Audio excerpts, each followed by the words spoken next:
Hey guys, Matt, IronTrap Garage, back working on the 38 convertible project. So last video was a big step forward with this car. We were able to actually get the reconditioned, use quotations, engine back in the car and everything fit back in, and we actually started the car up and moved it forward and back under its own power with its own gas tank for the first time since probably the 70s, and first time ever with a Cadillac engine in it, which was awesome. So we need to do a bunch of work kind of off camera of just little stuff. The hood latch setup on the car is janky and I got to redo that. So I may do a video on that, I'm not sure yet. There's a bunch of stuff in the engine bay. I was working on a generator bracket, stuff that didn't really make a cohesive video. So we are going to keep working on that stuff in the background. But everybody's been yelling, and I also agree that the single piece of glass in the windshield needs to get replaced, or we need to put the other one in. So since we're there, we might as well chop the windshield frame today. So that's what the plan is to do a quick little chop on the windshield frame. There's a lot more involved in this type of project than just this, but since this car doesn't even have a top at all right now, we can chop the windshield, get a much better look, and get us one step forward for some more stuff that will make it closer to how it's going to look and ready for the road for springtime. So let's get started.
Alright, so I got everything laid out. We decided on a 3-inch chop is what we thought was good. A couple of shots you might have saw, Steve and I were just messing around with the tape, and Steve sitting in the car and seeing what the sight was, a view line out of the car, sight line, and we think 3 inches is good. That's what I actually had in my head from the beginning, but just had to make sure. So sanded everything out here, and I sprayed some layout dye, and then took a nice sharp scribe and put that on there for our cut lines.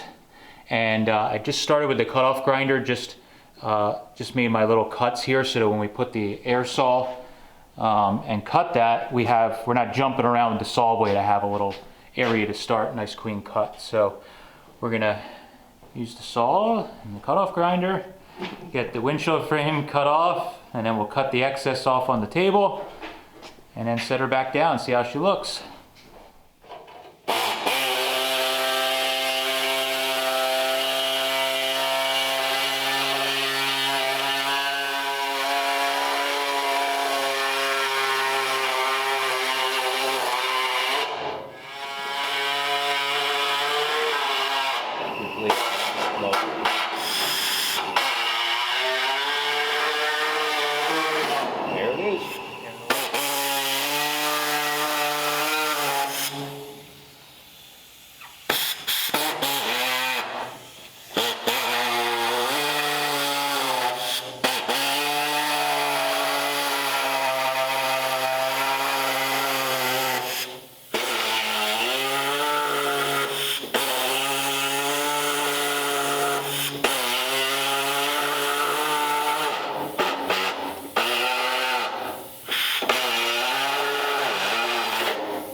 Okay.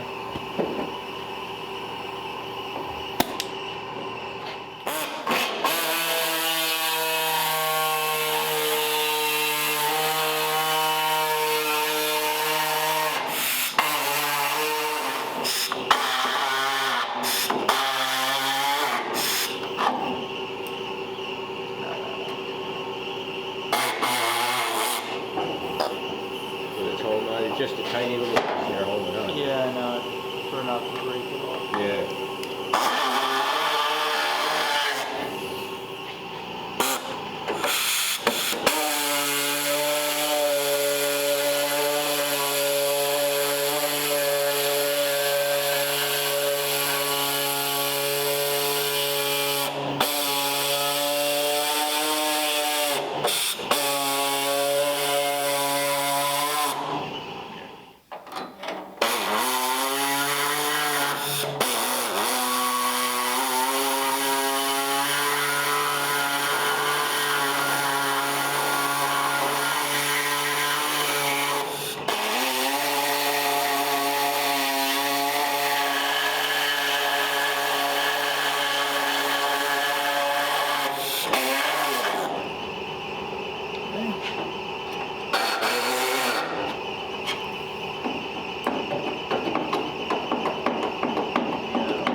Hey! There it is, number 2.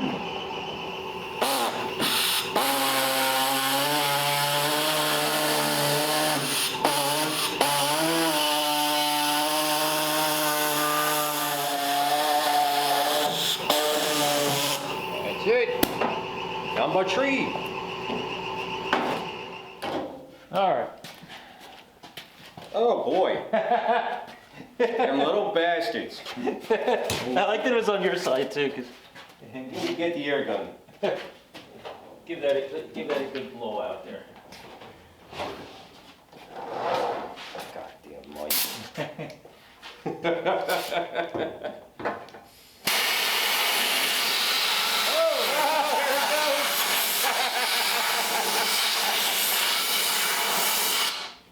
Man, good call. I think that was it. I think that's it. Only a small mouse kingdom. Not a day in No. the shop unless you got some kind of mouse or raccoon. Just line your pinch weld up. Yep.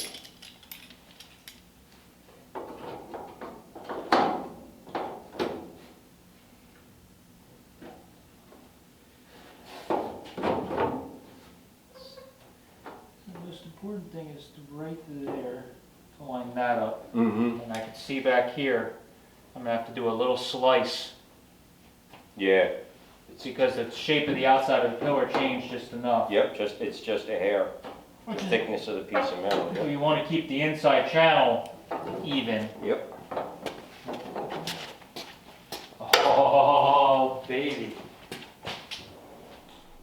All right, so got it cut, and Steve and I set it back down just so we could look at it and go, man, that looks cool. So, and it does look cool. So 3 inches, and what we ended up taking out. Took our time with the air saw. So this is something that I think is a little more controlled. Put a hacksaw blade in, real thin blade.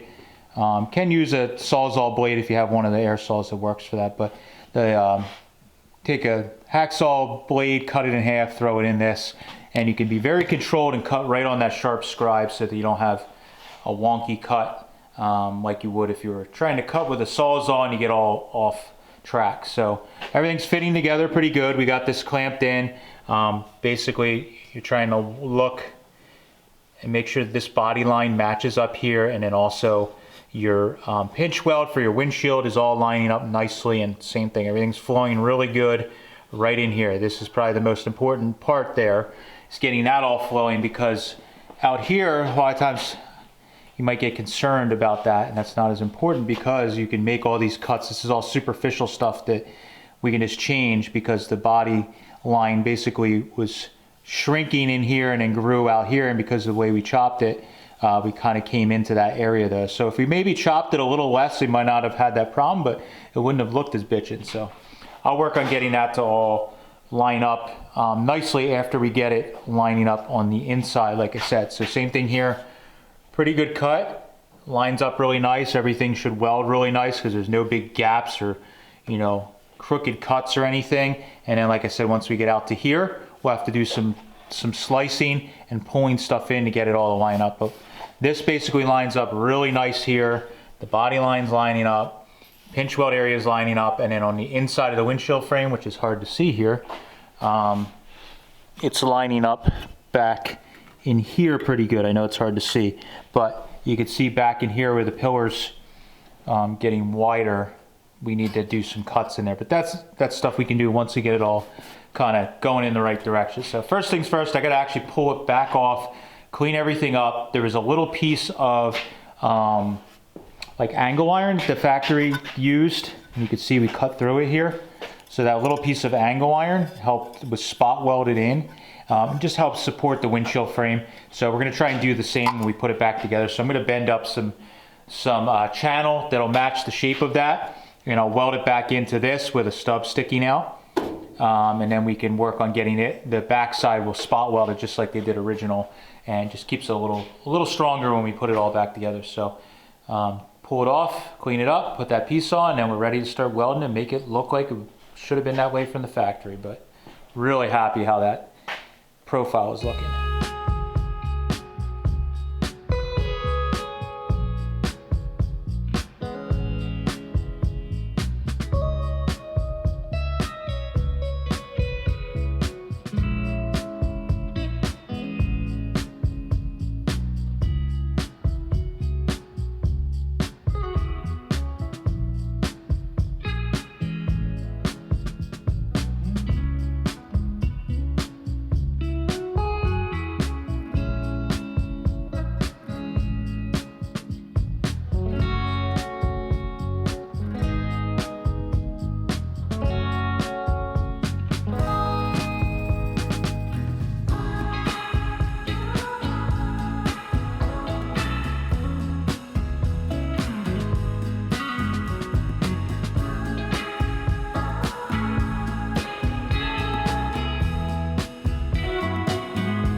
right, so what you guys saw me doing, I figured I'd stop and just describe a little bit because I get a lot of people in some of these more technical videos that are like, you didn't go into detail enough, blah, blah, blah. Some of this you just need to do by feel and what looks right. That's the answer to doing any custom work. If it looks right, it is right. If it looks wrong, it's probably wrong. So anyways, here's what we're doing. We're working on the face here, got it all nice and flush, and I was working around with clamps to get this face here to fit really nice, have a nice smooth finish. There's nothing's overlapping or anything huge gaps. You don't want to be filling stuff. You don't want to get your MIG welder out and be using filler rod. I don't care if people on the internet or TV show you methods like that. It is not the right method. The better it fits, the better it welds. And even when I take a half-ass shortcut and do stuff, it always comes back to bite me. So when you do stuff like that, it's going to come back to bite you. You're going to have weird spots. You're going to thin it out, grinding the shit out of it, and it's not right. So what I was doing in here, that's my rant. I'm doing little pie cuts or relief cuts right here, and we're bringing this metal in. You have two shapes that are converging here.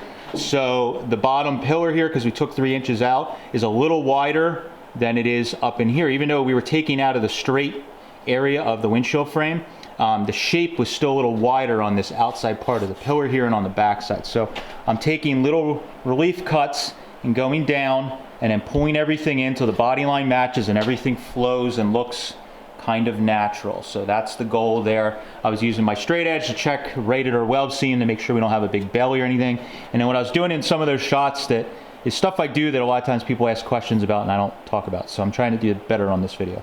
I'm using my slapper right here over the area where I did a relief cut, because if you don't cut low enough here, you'll have a big bump because you're just pulling it in too abruptly, so you need to cut a little lower. And then I'm using the slapper to kind of smooth out this area and gently make all this flow into itself. So that's what I was doing, so that way you don't have a big bubble or anything in here, because if you have that big bubble or point there when you go to grind everything down, you're going to end up with a hole or a really thin spot there. And a lot of times, again, that's something I've gotten lazy with in the past. So even though it sucked to cut lower, you have to just cut lower till everything flows. So I don't feel any weird bumps here or anything unusual.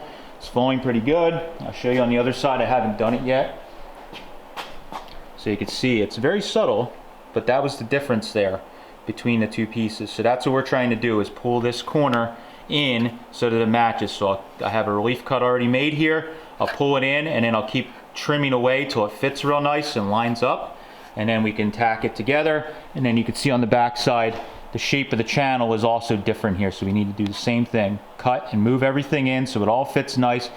Relief cut it down far enough so that everything flows together. We're not filling it with a shit ton of MIG weld or filler rod and then grinding the hell out of it. We're trying to make it all fit real nice so we can do one nice weld all the way around and everything fits nice, penetrates nice. And then finally what I'm going to do at the end is I'm going to drill a hole and spot weld or plug weld into that channel that we put back in. I made those two pieces of channel and welded them in. Then we're going to spot weld or plug weld in the back side, and that'll get everything nice and sturdy after welded, so that we're not just relying on our butt welds on the sheet metal to hold the whole windshield frame together. So that's where we're at. I'm going to get busy and let's go.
All right, so yesterday I got the windshield frame all welded up and blended out. Just hit it with 220 grit on the DA, little tiny DA, and got sanded.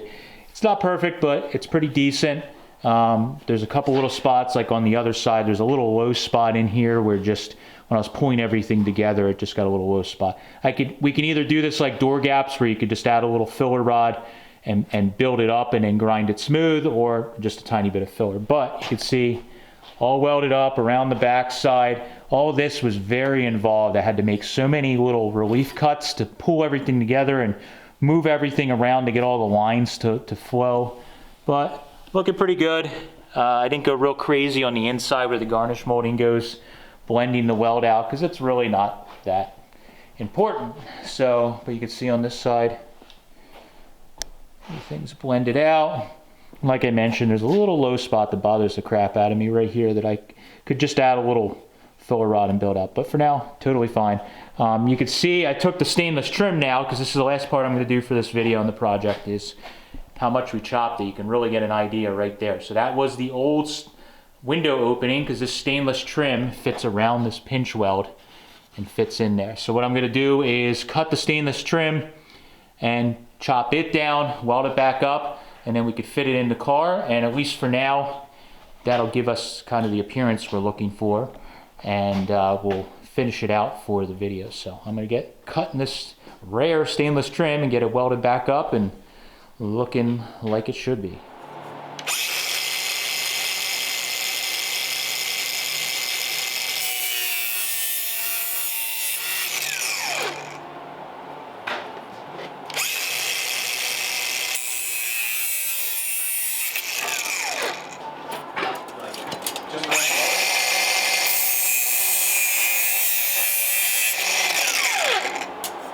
Yep, we still do that to this day.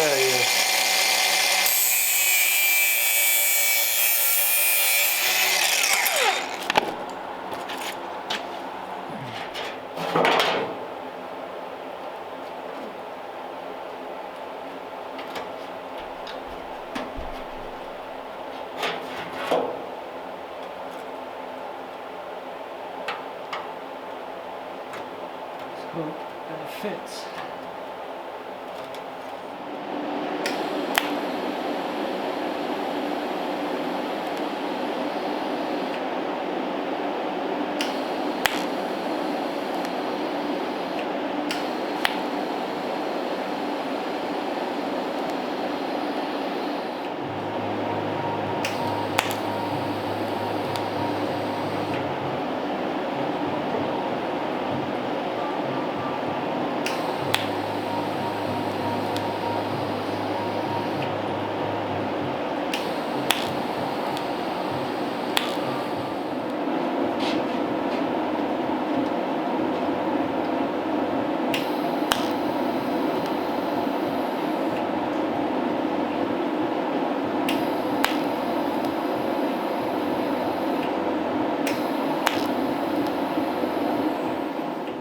Alright, so I got the stainless trim around the window frames all welded back up. I just roughly sanded them down and went to 220 grit. They're going to need a lot more. There's some little pits and little spots that aren't perfect on it, but honestly that window trim was probably more stressful and harder to do than everything else that I welded on this thing, because as soon as you touch it with a welder, that thin stainless trim just wants to just blow apart. So, but I did get it welded back together. It seems pretty good, fits really nice, and finishes out the look on the car. I think on these convertibles of this era, and even like the Mercuries, like 3940 Mercuries, they have that stainless trim around the windshield frame. I think it just looks real classy, and on this car, it's one of my favorite things in the top area, so it's super cool. So I wanted to get that back in and chopped and looking good, and it really finishes out the car. So in the end, we ended up taking 3 inches out of the windshield frame. I think it is perfect.